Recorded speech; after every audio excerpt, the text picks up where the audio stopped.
Hello everyone, good evening. Welcome back to Sri kitchen. ఈరోజు ఈ వీడియోలో సజ్జలతో బూరెలు ఏ విధంగా తయారు చేయాలి అనేది చూద్దాము. మన పూర్వీకులు బియ్యంకి బదులుగా సజ్జల్నే యూజ్ చేసి తినేవారు. ఇప్పటి వారు సజ్జల్ని ఎందుకు యూజ్ చేయట్లేదు అనేది కూడా ఈ వీడియోలో డిస్కస్ చేస్తూ ఇంకా సజ్జల్లో ఉన్న హెల్త్ బెనిఫిట్స్ ఏంటో కూడా చూద్దాము. వీడియో స్కిప్ అవ్వకుండా చూడడానికి ట్రై చేయండి. చాలా టేస్టీగా ఈజీగా సజ్జ బూరెలు ఏ విధంగా తయారు చేయాలి అనేది చూద్దాము. వీడియో నచ్చితే తప్పకుండా like share subscribe to the Sri kitchen channel. ఈ సజ్జ బూరెలు అయితే చాలా టేస్టీగా ఉన్నాయండి, చాలా ఈజీగా కూడా ఉన్నాయి. అసలు సజ్జ బూరెలు చేయగానే మనం ఏ బూరెలు చూసినా ఇంతగా పొంగవు. ఈ సజ్జ బూరెలు చేయండి తప్పకుండా. ఎంత ఫస్ట్ టైం చేసినా సరే ప్రతి ఒక్కరికి ఈ సజ్జ బూరెలు అనేవి ఇలా పొంగుతూ వస్తాయి. దానికి గల కారణం ఏంటి అనేది కూడా చూద్దాం. అలా రావాలంటే ఏం చేయాలి అనేది వీడియోలు చూద్దాం. ఫస్ట్ అయితే సజ్జల్ని తీసుకొని వాటిని ముందు రోజు రాత్రే నానబెట్టుకోవాలి. ఒక 2 times అలా కడిగేసుకొని నీటిలో నానబెట్టుకోవాలి. ఈ సజ్జల్ని కేవలం ఒక ధాన్యంగా కాదు, ఆరోగ్యానికి వరంగా చెప్పుకోవచ్చు. వేల సంవత్సరాల క్రితం నుంచే భారతదేశంలో సజ్జలు సాగు చేస్తున్నారు.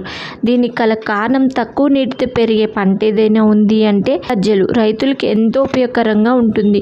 ఈ సజ్జ విత్తనాల్ని ఖరీఫ్ కాలంలో వేస్తారు. అంటే వర్షాకాలం జూన్ నుంచి అక్టోబర్ వరకు ఉన్న ఈ కాలంలో ఈ సజ్జ విత్తనాలను వేస్తారు. ఈ వర్షాకాలం అయ్యేలోపు పంట చేతికి వస్తుంది. అయితే ఈ మొక్కలు వేసిన 10-15 రోజుల వరకు దాని పక్కన కలుపు మొక్కలు ఉంటే తీసివేసి ఈ మొక్కలు పక్కనే పెరుగుతుంటే వాటిని సపరేట్ చేసి దూరంగా పెంచినట్లయితే పంట ఆరోగ్యంగా చేతికి వస్తుంది. సజ్జలు పూత దశ లేదా గింజ కట్టే దశ అంటారు. నేలలో ఆ టైంలో తేమ ఉండేలాగా చూసుకోవడం వలన ఎక్కువ దిగుబడి అనేది జరుగుతుంది. ఇది వేసవిలో కూడా జనవరి ఫిబ్రవరిలో కూడా ఈ పంటను వేస్తారు. ఇంకా అదే విధంగా ఇందులో ఉండే హెల్త్ బెనిఫిట్స్ చూద్దామా. సజ్జల్లో ఎక్కువగా ఫైబర్ ఉండడం వలన వెయిట్ లాస్ అవ్వాలనుకున్న వారికి చాలా ఉపయోగపడుతుంది. జీర్ణక్రియకు కూడా చాలా ఉపయోగపడుతుంది. ఇంకా ప్రోటీన్, ఐరన్, మెగ్నీషియం, కాల్షియం వంటి పోషకాలు సమృద్ధిగా ఉంటాయి సజ్జల్లో. మధుమేహం ఉన్న వారికి సజ్జలు మంచి ఆహారం చెప్పుకోవచ్చు.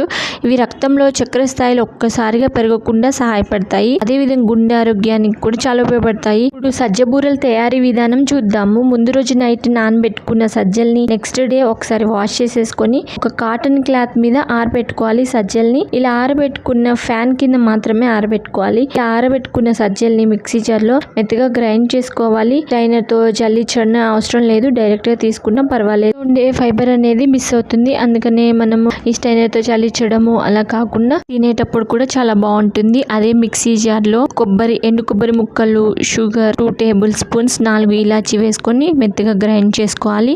ఇప్పుడైతే ఆ పౌడర్ని కూడా ఈ సజ్జల పౌడర్లో వేసేసి కలిపేసుకొని పెట్టుకోవాలి. ఇంకొక దాంట్లో 2 cups వరకు బెల్లంని కొంచెం వాటర్ వేసుకొని జస్ట్ బెల్లం కరిగే వరకు ఉంటే సరిపోతుంది.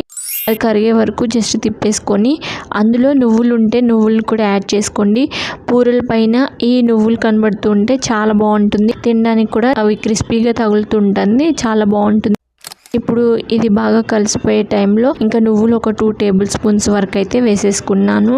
ఈ విధంగా వేసుకొని ఒక 2 నిమిషాలు అయితే తిప్పేసుకోవాలి. దీనికి పాకం రావడం అలా కాకుండా జస్ట్ బెల్లం అనేది కరిగితే సరిపోతుంది. ఈ విధంగా కరిగిపోయిన తర్వాత మనకి ఈ కన్సిస్టెన్సీలో ఉన్నప్పుడు దీన్ని పక్కన పెట్టుకొని ఇంకా మనం ఇప్పుడు తయారు చేసుకున్న ఈ పౌడర్లో కొంచెంగా వేస్తూ ఆ పౌడర్కి సరిపడా బెల్లం అయితే వేసేసుకోవాలి. హార్డ్గా ఉంటుంది కాబట్టి ఫస్ట్ గరిటెతో అయితే కలిపేసుకొని పిండిని తర్వాత స్లోగా చేతితో మెత్తగా పిండి ముద్దలాగా తయారు చేసుకోవాలి. ఈ విధంగా మనకి సజ్జ బూరెలకి ఈ పిండి అనేది రెడీ అయిపోయింది. ఇప్పుడు బూరెల్లాగా ఏ విధంగా చేసుకోవాలి అనేది చూద్దాము. ఈ పిండి మిశ్రమంలో కొద్దిగా తీసుకొని రౌండ్ గా ఉండలుగా తయారు చేసుకోవాలి. పాలిథిన్ కవర్ లేదంటే ఆయిల్ కవర్స్ అయినా ఉంటాయి కదా, వాటిపైన చిన్న ముద్దను తీసుకొని ఈ విధంగా ప్రెస్ చేస్తూ ఏ సైజ్ కావాలంటే ఆ సైజ్ లోకి అయితే బూరెల్ని తయారు చేసుకోవాలి. వీటిని ఫస్ట్ అయితే ఆయిల్ హీట్ అయిన తర్వాత అందులో సిమ్లో పెట్టి ఈ అప్పాలని వేసుకోవాలి. ఒకవైపు వేగిన తర్వాత రెండో వైపు వేయించుకోవాలి. బూరెలు ఇలా పొంగాలి అంటే ముందు రోజు నైట్ సజ్జల్ని నానబెట్టుకోవడం వలన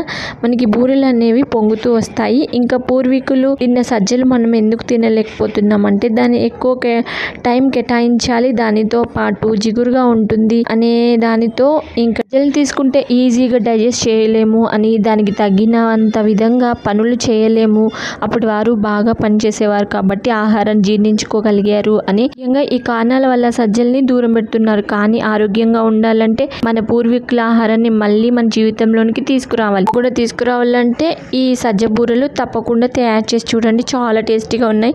ఒక్కసారి తిన్నారంటే మళ్ళీ మళ్ళీ తినిపించేలా ఉంటాయి. ఇంతకు వీడియో ఏ విధంగా ఉంది అనేది కామెంట్ బాక్స్లో తప్పకుండా తెలియచేయండి. బాయ్.